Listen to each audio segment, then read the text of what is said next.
Thank you very much. Before I begin my speech proper, I'll tell you why we have Alzheimer's disease. It's because evolution designed us to live to be about 28. We then redesigned ourselves fairly cleverly to live to possibly as old as 100. But we haven't been too good at it. But if we all died just as soon as our children were old enough to have children themselves, there'd be no more Alzheimer's. Of course, there'd be no more you, so there was always a downside. Anyway, ladies and gentlemen, my name, as you already heard, is Terry Pratchett, author of an inexplicably successful series of fantasy books. I've had Alzheimer's now for two and a half years. I don't understand very much about it. It's a rare variant, and if you're going to have Alzheimer's, it's a good one to have. So, a stroke of luck there then. Good, you are allowed to laugh. I'm supposed to be a funny man.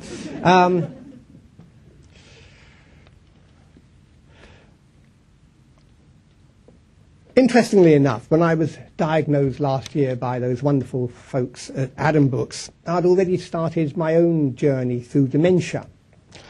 Now, for those of you whose experience with computer games last consisted of looking at Lara Croft's buttocks, you may not be aware that they have moved on tremendously in the last 10 or 15 years. And there is a wonderful game called Oblivion, which has all kinds of plugins, and it's one of the most beautiful games to play. And I've been exploring dementia, which is next door to mania. Quite a nice place, wonderful scenery, very attractive people, many of whom you kill. Little did I know, as I explored dementia, that I was going to explore it in a more, shall we say, down-to-earth way. It's hard to get across the experience of a man in his 50s who finds that he has Alzheimer's.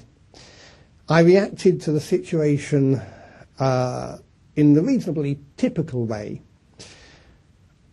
with a sense of loss and abandonment and a violently violently coherent rage, which made Lucifer's fury as he was cast into the depths of hell, as chronicled by John Milton, seem a bit miffed by comparison. I want to go on writing. You can't write books when you're dead. Well, unless your name's Hubbard.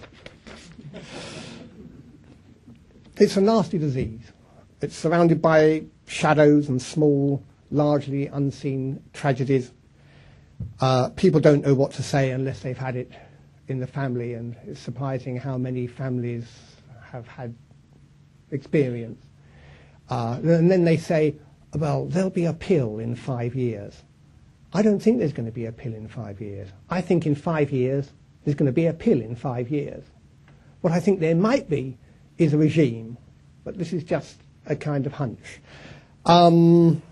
People asked me why I announced that I had Alzheimer's, and my response was, why not? I hadn't actually done anything wrong. I remember when I was a kid, there was this thing called a long illness. People died of a long illness, or sometimes in that special way Les Dawson had, they named it. Well, as every wizard knows, once you have the true name of something, then you can begin to have power over it. Well, we started to name cancer out loud, and that was the first step in its taming. Mustn't turn over the page you're about to read from. We are at war with cancer. And we use that vocabulary. We are brave. We survive. We have a large armaments industry. For those of us with early onset in particular, it's more of a series of skirmishes. My GP is helpful and patient, but I don't have a specialist locally. And frankly, it's easier to get crack off Dirty Charlie round the back of the bus station than it is for me to get Aricept. A situation that I strongly expect to change as a result of my appearance here. If not, I will have spent my money unwisely.